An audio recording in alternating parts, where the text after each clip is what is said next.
Hello everyone, welcome to my channel upcoming competition. यहाँ जो हम लोग देखेंगे बिहार जीके का सेट प्रैक्टिस 23 को आज, और इससे पहले जो है टोटल 22 प्रैक्टिस सेट हो चुका है। अगर आप लोग को देखना है तो आप लोग प्लेलिस्ट बिहार जीके में जा सकते हैं। तो अब जो हम लोग क्वेश्चन नंबर 1 से स्टार्ट करते हैं, और अगर आप लोग मेरे चैनल को सब्सक्राइब नहीं किए तो आप लोग सब्सक्राइब कर दे और साथ में लाइक कर दे। क्वेश्चन नंबर 1 में द्वितीय बोर्ड संगीत की अध्यक्षता की थी। द्वितीय बोर्ड संगीत जो है इसकी अध्यक्षता कौन किए थे?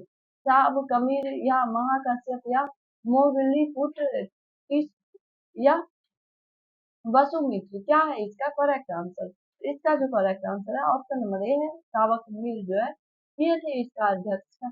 अब नेक्स्ट क्वेश्चन है कि नंद वंश का संस्थापक था।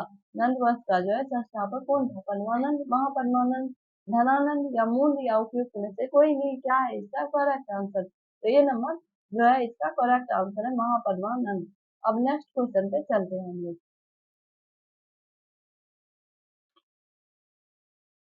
क्वेश्चन नंबर 3 में जो है मगध के किस शासक को कली का अंश परशुराम अवतार क्षत्रियों का नाशक छत्रात्मक सर्व छत्रात्मक एकष्टक एकष्ट एकष्ट और एकरात कहा गया है? इसमें बोल रहा है कि मगध का कौन सा शासक है जिसको कली का अंश परशुराम बताया गया, परशुराम अवतार बताया गया, और क्षत्रियों का नाशक सर्व सतरात्मक सतरात्मक एकष्टक एकष्ट और एकरात कहा गया है? धनानंद को, महापद्मानंद को, अजात शत्रु को या उदाइन को? क्या है यहाँ जो है थोड़ा वर्ड ही ऐसा है, लगता है संस्कृत वर्ड है, इसीलिए जो है थोड़ा प्रॉब्लम हो गया इसको, इसके लिए सॉरी। तो इसका जो करेक्ट आंसर है ऑप्शन नंबर बी है, महापद्मानंद। अब अगले क्वेश्चन, क्वेश्चन नंबर 4 में कि नंद वंश का जो है अंतिम शासक था। नंद वंश का जो है अंतिम शासक कौन था? ए नंबर में महापद्मानंद, बी में है मुंड, डी सी में है धनानंद, और डी में है कालासोट। क्या है इसका करेक्ट आंसर? तो इसका जो करेक्ट आंसर है ऑप्शन नंबर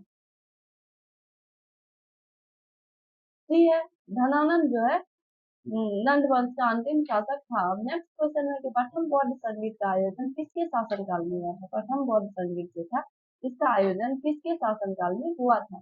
बिंबिसार के शासनकाल में, अजातशत्रु के शासनकाल में, या कालाशोक या धनानंद? क्या है इसका करेक्ट आंसर? तो इसका जो करेक्ट आंसर है ऑप्शन नंबर सी है, कालाशोक के शासनकाल में हुआ था।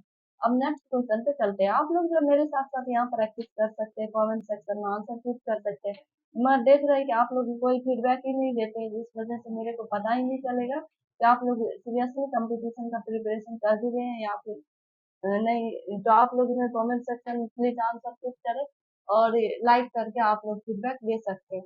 अब नेक्स्ट क्वेश्चन नंबर 6 में है कि प्रथम बौद्ध संगीत का आयोजन कहाँ हुआ था? प्रथम बौद्ध संगीत जो है इसका आयोजन कहाँ हुआ था? राजगिरी गिरिवंश में, या पाटलिपुत्र में, या वैशाली में, या कुंडल वन में? क्या है इसका करेक्ट आंसर? तो ऑप्शन नंबर ए है, राजगिरी गिरिव्रज में। हम नेक्स्ट क्वेश्चन में कि प्रथम बौद्ध संगीत की अध्यक्षता किसने किया था? प्रथम बौद्ध संगीत का जो अध्यक्षता किसने किया था? महाकश्यप, सावक मीर, या मौलिपुत्र या वसुमित्र? क्या है इसका करेक्ट आंसर? आप लोग जैसे ही रीड करती हूँ आप लोग तुरंत कमेंट सेक्शन में पुट कर दे आंसर, तो इससे जो है अच्छा रहेगा आपके लिए भी, और ये आपका जो है प्रैक्टिस यही हो जाएगा, तो आप लोग को जो है आगे जरूरत नहीं पड़ेगा, आगे आप लोग कॉन्फिडेंस के साथ मार्क कर पाएंगे क्वेश्चन को। तो इसका जो करेक्ट आंसर है ऑप्शन नंबर ए है, महाकश्यप था। अब नेक्स्ट क्वेश्चन पे चलते हैं। क्वेश्चन नंबर 8 में है मगध साम्राज्य में कलिंग का विलय सर्वप्रथम किया था।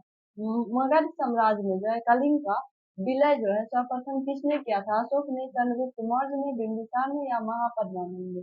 क्या है इसका करेक्ट आंसर? तो इसका जो करेक्ट आंसर है ऑप्शन नंबर बी है, महापद्मानंद ने किया था। अब नेक्स्ट क्वेश्चन है कि 9 नंबर क्वेश्चन में निम्नलिखित में से मगध का कौन सा राजा सिकंदर महान का समकालीन था?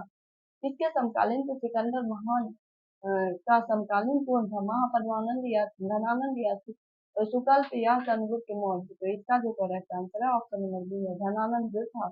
अब अगले क्वेश्चन पे चलते हैं। नेक्स्ट क्वेश्चन, क्वेश्चन नंबर 10 में निम्नलिखित में से किस राजा ने पाटलिपुत्र को बसाया था? निम्नलिखित में से किस राजा ने जो है पाटलिपुत्र को बसाया था? ए नंबर में शिशुनाग, बी में बिंबिसार, सी में है अजातशत्रु, डी में उद्दन। तो इसका जो करेक्ट आंसर है उद्दन। उद्दन, उद्दन पढ़िए या उद्दन पढ़िए, इस तरह से है। अब अगले क्वेश्चन, क्वेश्चन नंबर 11 में, मगध के शासक अजातशत्रु ने किसके आक्रमणों के प्रतिरोध में गंगा और सोन संगम पर अवस्थित पाटलिग्राम को सुरक्षित तथा किलों को सुसज्जित किया, जो आगे चलकर पाटलिपुत्र नगर बना। क्या बोल रहा है, मगध का शासक जो अजातशत्रु ने किसके आक्रमणों के प्रतिरोध में गंगा और सोन का संगम, गंगा और सोन का जो है मिलन स्थल जहाँ होता है वहां पर जो अवस्थित पाटलिग्राम था पहले, उसको जो है सुरक्षित किया और किलों से सुसज्जित किया, और जो कि आगे चल के क्या बना, तो पाटलिपुत्र नगर बना। तो ये यूनानियों का था आक्रमण, या आगे देखते हैं, स्क्रॉल करते हैं।